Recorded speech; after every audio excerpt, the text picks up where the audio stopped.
Picture this. A man walks through a village where even shadows have respect, but his doesn't. Kalu's shadow is weak, unstable, almost like it doesn't want to belong to him. And in this village, that means everything. People don't say it out loud, but they see him as less important, less seen, less real. Then one evening, everything changes. A stranger arrives, no dust on his feet, no sound in his steps, and worst of all, he has no shadow. Kalu notices, and the stranger notices that he noticed. "I can lend you one," the stranger says. Kalu hesitates, but when you've been invisible long enough, even danger starts to sound like opportunity. The man agrees, and something enters him. Not pain, not light, something colder. By morning, Kalu has a new shadow, strong, sharp, alive. And for the first time in his life, people look at him like he matters. They greet him, they listen, they respect him. Kalu smiles, but something feels slightly off, because the shadow doesn't follow him normally. It moves like it's thinking ahead of him, like it knows where it wants to go. That night, Kalu sees it, his shadow, stand up and walk away. At first he thinks he's dreaming, until it happens again and again. While Kalu sleeps, the shadow lives. It speaks to people, it shakes hands, it answers questions in Kalu's voice. But the strange part is, people believe it more than they ever believed him. So Kalu follows it, through dark paths, through silent streets, through a village that feels like it's starting to forget him. And then he hears it, the shadow asking questions, not about the village, about him, what he fears, what he forgets, what he would become if no one remembered him at all. That's when Kalu understands. The shadow isn't just borrowing his life, it's studying it. Finally, they meet, face to face, Kalu and what used to be his shadow, and it says something that breaks him. "I am what they see when you are finally worth looking at." The village doesn't notice the shift at first, but slowly, Kalu becomes less important, less present, less real. And the shadow? It becomes him, perfectly, effortlessly, completely accepted.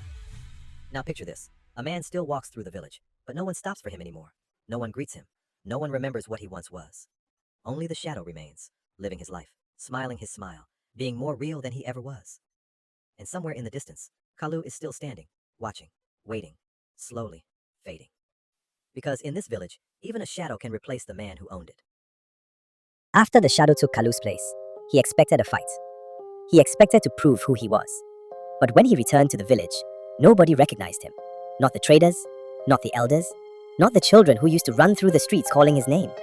To them, he was a stranger, a man they had never seen before.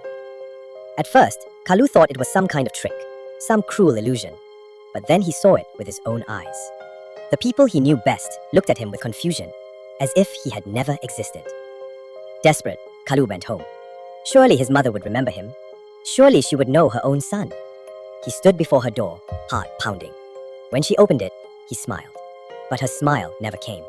Instead, she stared at him the way people stare at someone they've never met. And when Kalu called her mother, she slowly closed the door. That was the moment he understood. The shadow had not only stolen his life, it had stolen every memory of him. Days passed, then weeks. Kalu wandered alone, hungry, tired, forgotten. He became a ghost in a world where he was still alive. One night, while sitting beneath an ancient baobab tree, he noticed a lantern glowing in the darkness. Beside it sat a blind old woman. Kalu approached cautiously. Before he could speak, she turned toward him and smiled. For the first time since losing everything, someone recognized him. The old woman reached out and touched his face. Then she whispered words that sent a chill through his body. "I remember you because I cannot see the thing wearing your face." Kalu listened as she revealed a terrifying secret. The shadow was growing stronger. Every memory it stole made it more powerful. Every person who forgot Kalu gave the creature a little more life. And it wasn't planning to stop. The village was never its true goal. The world was. Determined to learn more, Kalu began watching from the shadows, and what he saw terrified him. The creature had become everything he never was: respected, trusted, loved. The villagers followed it without question. Even the elders welcomed it among them. Yet every night, after everyone slept, the shadow disappeared into Kalu's old house. And one night, Kalu followed. Silently, he crept through the darkness, until he reached a small window. He looked inside and froze. The walls were covered with faces, hundreds of them, men, women, children, entire lives drawn onto scraps of paper. Some faces were old, some were fading. Others had fresh marks beside them, as if they had been chosen. Kalu's heart began to race. These weren't people from his village. They came from places he had never seen, villages he had never heard of. Then he noticed the shadow, standing in the middle of the room, studying the faces, choosing, planning. Suddenly, it stopped moving. The room fell silent, and slowly, the shadow turned toward the window, toward Kalu. It smiled. Not with surprise, not with fear, but with a smile of someone who had been expecting him all along. And in that moment, Kalu realized something horrifying. He wasn't chasing the shadow anymore. The shadow was leading him somewhere, and whatever came next would be far worse than being forgotten. After seeing the room of stolen faces, Kalu stopped running. For weeks, he had hidden in fear. For weeks, he had watched the shadow wear his life like stolen clothing. But now he wanted answers. So one night, he walked straight into his old house. The shadow was waiting, as if it had known he would come. "Why me?" Kalu asked. The shadow smiled. Then it told him a story older than the village itself. Long ago, it said, it was born from forgotten people. People abandoned by their families. People erased from history.